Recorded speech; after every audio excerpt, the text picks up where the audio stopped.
дар мавҷ барномаи иттилоотии хабар.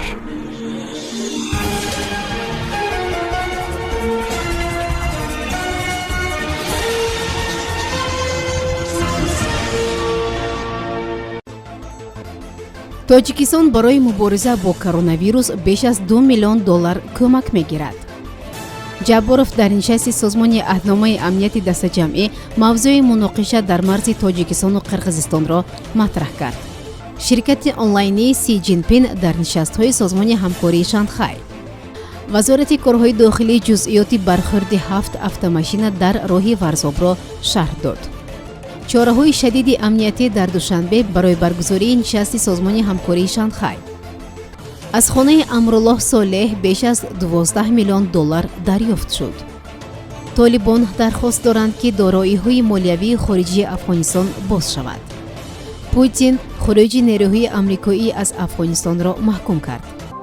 амрико эълон намудааст ки тавассути оҷонсии рушди байналмилалии амрико барои мубориза бо коронавирус дар ҷумҳурии Тоҷикистон $2.8 миллион ихтисос медиҳад. ба гузориши сафорати амрико дар Тоҷикистон маблағи мазкур чун кӯмаки таъҷилӣ барои мубориза бо коронавирус тахсис шудааст. кӯмак ба Тоҷикистон барои таҳкими системаи тандурустӣ, харидории фаврии маводи пешгирӣ ва назорати вирусҳо, аз ҷумла барномаҳои тавсеяи санҷиши COVID-19, таҷҳизоти муҳофизатии инфиродӣ, дастрасӣ ба таҷҳизоти лабораторӣ ва хориҷкунандаи оксиген пешбинӣ шудааст, омадааст дар хабар. дар ҷаласаи шӯрои амнияти дастаҷамъии созмони аҳдномаи амнияти дастаҷамъӣ президенти ҷумҳурии Қирғизистон Содир Ҷабборов мавзӯи муноқишаи охир дар марзи Тоҷикистону Қирғизистонро матраҳ кард. дар ин бора аз хадамоти матбуотии президенти Қирғизистон хабар доданд. ӯ аз кишварҳо даъват кардааст ки ба танишҳо дар манотиқи марзии ду ҷумҳурӣ таваҷҷӯҳ кунанд. Ҷабборов пешниҳод кард ки созмони аҳдномаи амнияти дастаҷамъӣ дар сурати ҳамлаи як кишвар узви созмон ба кишвари дигар нақшаи амал таҳия кунад. бо дар назар дошти вазъи минтақа, президент пешниҳодҳои худро аз ҷумла таҳияи механизмҳои вокуниши сареъ ва қабули қарорҳо дар дохили созмон дар сурати таҷовузи мусаллаҳонаи як кишвари узв ба дигар узви созмон ироа кард, қайд кардааст хадамоти матбуотии Ҷабборов. ёдовар мешавем ки вазъият дар марзи Тоҷикистону Қирғизистон ба далели набудани аломатгузорӣ ва делимитатсияи марз баъзан шиддат мегирад. президенти ҷумҳурии мардумии Чин Си Ҷинпин ба таври онлайнӣ дар нишастҳои созмони ҳамкории Шанхай ва созмони паймони амнияти дастаҷамъӣ суханронӣ хоҳад кард, хабар додааст хабаргузории Синхуа бо истинод ба сухангӯии вазорати корҳои хориҷии Чин Хуа Чунин. сабабҳои адами ҳузури Си Ҷинпин дар ин нишастҳо зикр нашудааст. қабла маълум шуд ки президенти Русия Владимир Путин низ дар нишасти сарони созмони ҳамкории Шанхай ва созмони паймони амнияти дастаҷамъӣ дар Душанбе ширкат намекунад. сабаби наомадани Владимир Путин ба Душанбе тамосаш бо як бемори коронавирус гуфта мешавад ки пас аз ин иттифоқ ба худинзивоӣ рафтааст. гуфта мешавад ки роҳбарони Ҳиндустон, Муғулистон ва дабири кулли созмони милали муттаҳид низ дар формати видеоӣ ба музокирот ҳамроҳ мешаванд. роҳбарони Беларус, Қазоқистон, Қирғизистон, Покистон, Туркманистон, Ӯзбекистон ва сарвазири Арманистон дар ин нишаст ҳузуран ширкат хоҳанд кард. вазорати корҳои дохилии Тоҷикистон ҷузъиёти садамаи маргбори нақлиётии 7 автомашина дар роҳи варзобро шарҳ дод, ҳарчанд қаблан дар мавриди бархӯрди 10 автомашина гузориш дода шуда буд.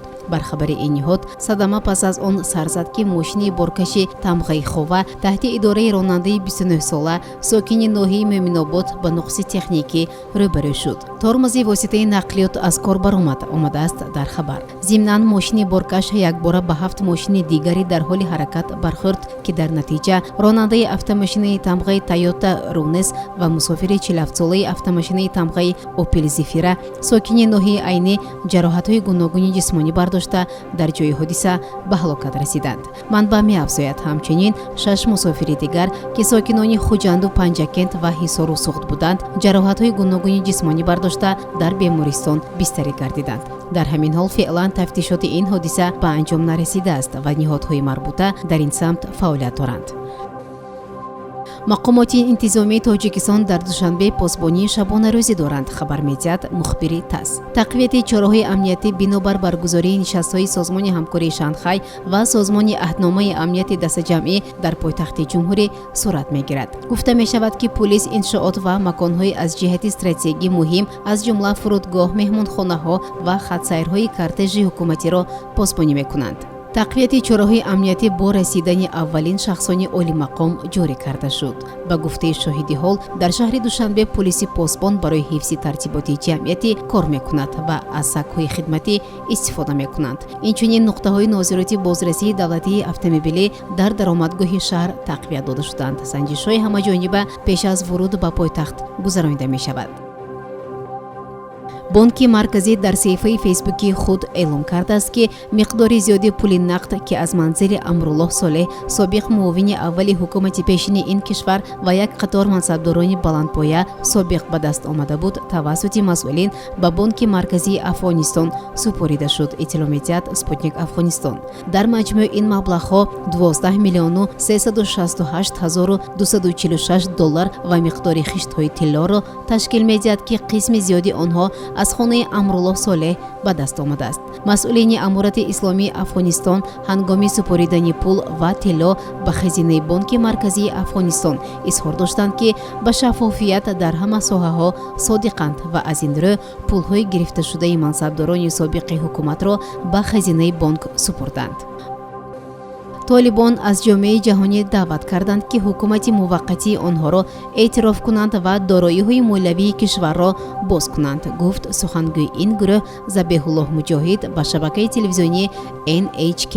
ما می‌خواهیم توسط دیپلماتیا با جامعه جهانی مناسبت‌های خوب برقرار کنیم. هر آن چیزی که به منفعت مردم افغانستان است، به منفعت جامعه جهانی است و ثبات افغانستان برای تمام جهان مهم است، گفت او. همزمان طالبان تاکید کردند که حکومت فعلی موقت است و بحث درباره همشمول کردن آن ادامه دارد.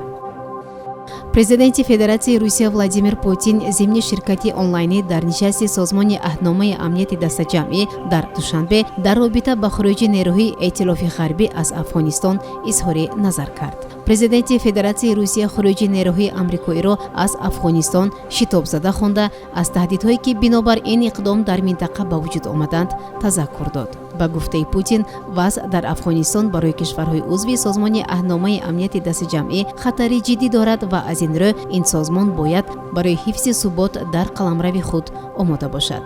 ба гуфтаи ӯ, созмони аҳдномаи амнияти дастаҷамъӣ бояд омода бошад, ки аз нерӯи дифоӣ ва сиёсии худро барои нигоҳ доштани субот дар қаламраваш истифода кунад. вазъият дар минтақаи созмони аҳдномаи амнияти дастаҷамъӣ ва берун аз марзи кишварҳои узв на танҳо ноором аст, балки барои амнияти кишварҳои мо воқеан мушкилот ва хатарҳои зиёдеро ба бор меорад, гуфт президенти Федератсияи Русия Владимир Путин. шунавандагони гиромӣ, инҷо мерасем ба фарҷоми барнома. то барномаи дигар тансияту хонабод бошед. хайр. барномаи иттилоъоти хабар аз рӯйдодҳои Тоҷикистон, минтақа ва ҷаҳон огоҳ бош.